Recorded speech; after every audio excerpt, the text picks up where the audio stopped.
Imagine a crisp November day in 1872, the vast Atlantic Ocean stretching endless and wild under a sky painted with streaks of gray and gold. Picture a merchant ship slicing through the waves one moment, only to be found drifting aimless the next.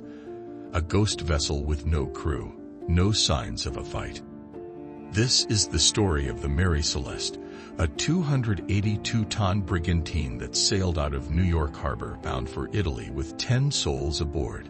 It turned up abandoned 400 miles off the Azores, its cargo untouched, its people vanished, and its legend carved into the annals of maritime lore. This tale is the ultimate unsolved riddle. What could spook a seasoned captain, his wife, their toddler, and 7 hardy sailors into ditching a perfectly seaworthy ship in the middle of nowhere? How did they evaporate without a whisper, leaving behind a scene too strange to explain? And why does this haunting tale still rock the true crime and mystery world, pulling in curious minds like a siren's call? It's hooked millions for over a century, and we're about to find out why. Let's sail headfirst into this mind-bending saga, tracing every eerie detail of the discovery and the frantic hunt that followed. We'll unpack the wild twists that'll keep you glued to the edge of your seat, itching to unravel the truth. It all began on November 7, 1872, when the Mary Celeste cast off from the bustling docks of New York Harbor. Her holds were packed with 1,700 barrels of raw industrial alcohol destined for the port of Genoa, Italy. Captain Benjamin Briggs, a 37-year-old veteran of the sea with a reputation for cool-headed command, stood at the helm.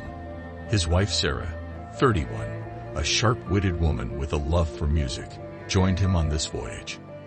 Their 2-year-old daughter Sophia, a curly-haired bundle of energy, tagged along too, turning a routine cargo run into a family adventure. 7 crewmen, tough, weathered sailors from Germany and Denmark, rounded out the roster. Each was hand-picked by Briggs for their grit, loyalty, and know-how. They weren't greenhorns, they were sea-hardened pros. They'd loaded the ship with 6 months' worth of provisions, salt beef, barrels of flour, canned fish, potatoes, even a stash of coffee and rum. That haul was enough to outlast any storm or delay on the 2,000-mile trek across the Atlantic. The Mary Celeste, refitted from its earlier days as the Amazon, was a sturdy beast. Its hull groaned with fresh timber, its sails snapped crisp in the wind, and its rigging hummed as it pulled away from the skyline of Manhattan. The ship cut a steady path into the open sea, leaving New York behind. Briggs's first log entries sketched a picture of optimism, clear skies, gentle breezes pushing them along at a solid 7 knots. It was the kind of start every captain dreams of, a smooth launch into the unknown. The first week unfurled like a sailor's postcard. Steady winds filled the canvas, the sun glinted off the waves, and the ship carved a smooth line through the ocean's heart. Below deck, Sarah unpacked her melodeon, a portable organ she'd brought to pass the time. She filled the cabins with soft tunes as Sophia toddled around, chasing shadows and giggling at the creak of the boards. The crew settled into their rhythm, hauling lines, scrubbing decks, swapping yarns over mugs of coffee during the night watch. Briggs kept the log meticulous. Daily notes on wind speed, course corrections, the ship's position, all the dull poetry of a man who lived by the compass and sextant.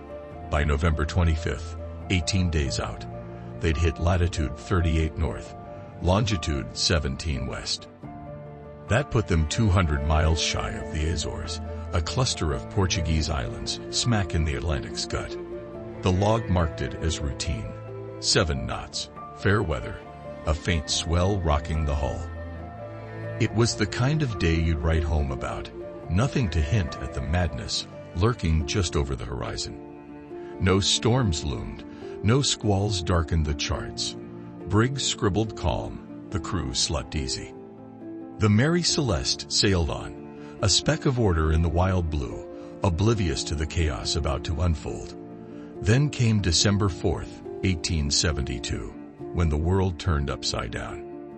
The Dei Gratia, a British brigantine captained by David Morehouse, was plowing through the Seine waters, 400 miles east of the Azores. A lookout yelled, "Vessel ahead," sails up, but weaving like a drunk on a tightrope. Morehouse, a weathered mariner who'd shared drinks with Briggs back in New York, grabbed his spyglass, sails flapping, no smoke, no distress flags, just a weird lurch in her gait. He hailed, nothing but the wind howling back. By 10 that morning, he sent a boarding party.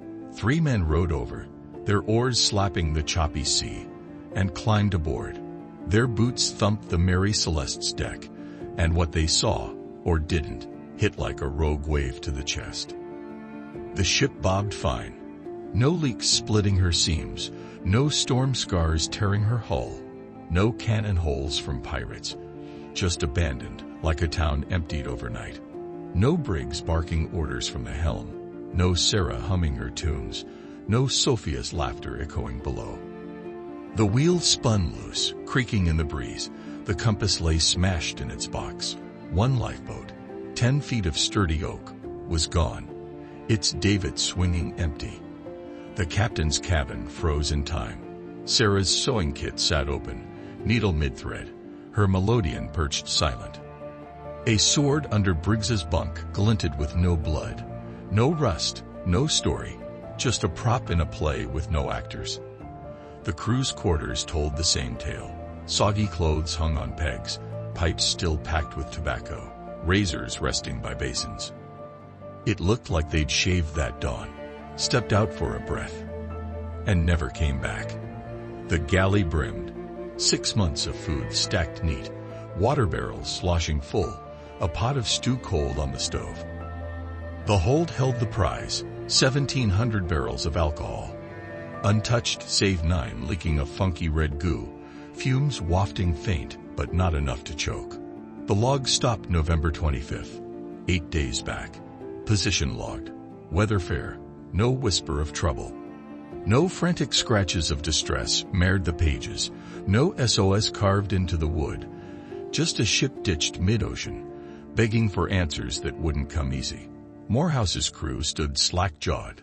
This wasn't a wreck, it was a walk-off. They checked the rigging. Sails loose but whole. A hatch cracked open, no plunder marks marring the wood. The bilge pump hummed. 3 feet of water, normal for a brigantine on a long haul. Just business as usual.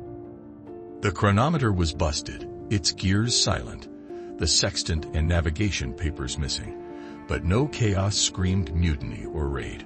Morehouse, gut-twisting, ordered her towed to Gibraltar, landing December 13th to a swarm of Admiralty suits.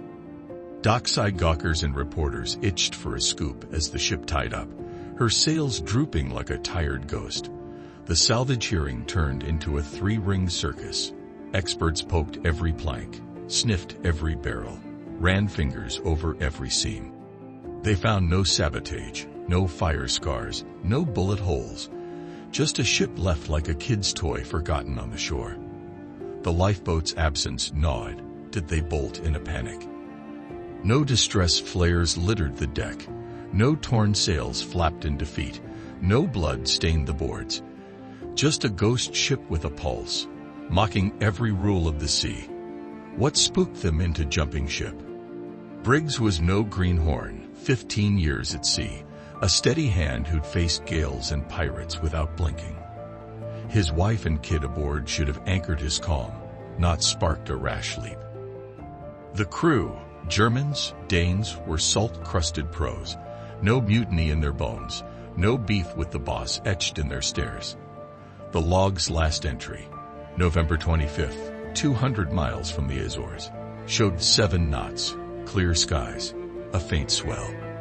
It was the kind of day you'd write home about. No wrecks dotted the charts, no storms logged by nearby vessels, no SOS scratched into the wood, no frantic farewell in the margins. The Dei Gratia crew swore she drifted stable, her hull tight, her sails catching wind.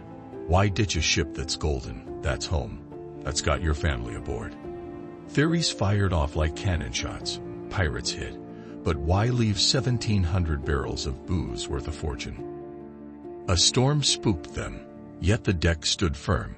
No SOS carved anywhere, no rigging torn to shreds. The alcohol fumes, 9 barrels oozed, leaking red into the hold. Maybe sparked a panic, Briggs fearing a blast that'd turn the ship into a fireball. But no scorch marks, no explosion scars, just a faint whiff that wouldn't kill a fly. The Wilder takes piled on. Insurance scam cooked up by Briggs and Morehouse, old pals scheming a payout. The cargo stayed, its value riding the waves, no claim ever cashed. Mutiny? No blood splattered the planks. No brawl tore the cabins. Just silence, thick and heavy. A waterspout maybe flipped them off deck, a freak twist of nature sucking them into the sea. Yet the deck held tight, gear unmoved. Not a rope out of place. Some whispered murder. Crew turned rogue, ditched Briggs and family, then bailed. No bodies bobbed up. No loot vanished from the hold. No signs of a knife or a fist. Just a void where answers should have been. By 1873, Britain's Board of Trade threw up its hands. Unknown cause.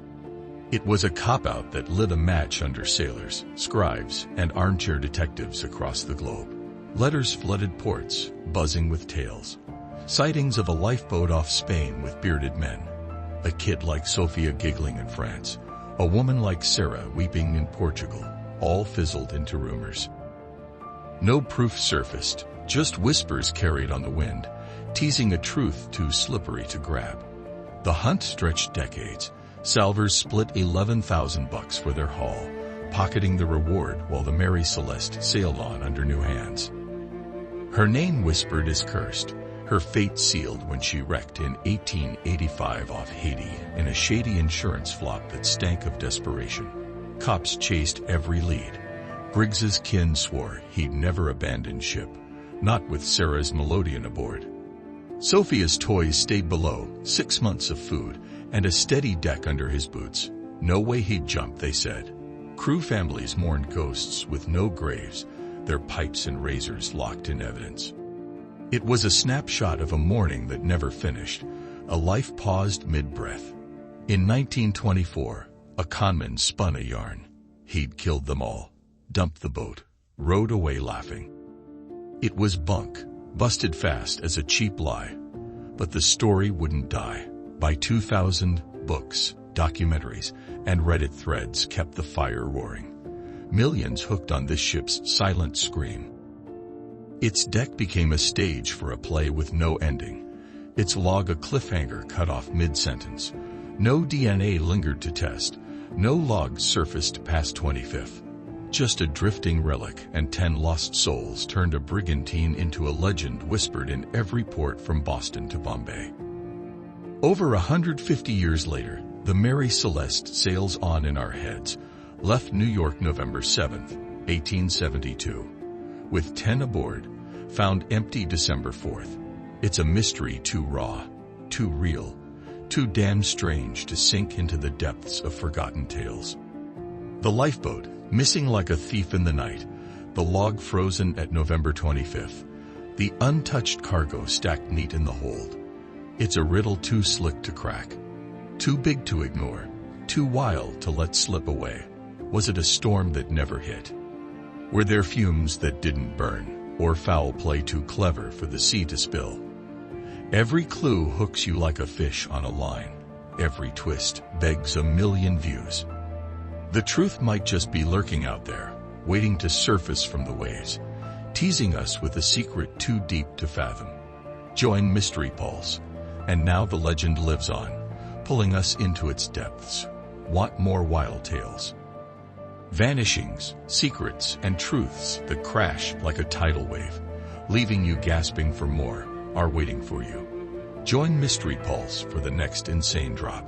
Subscribe now and smash that bell to catch every wild surge, every heart-pounding beat of the unknown. Link in bio.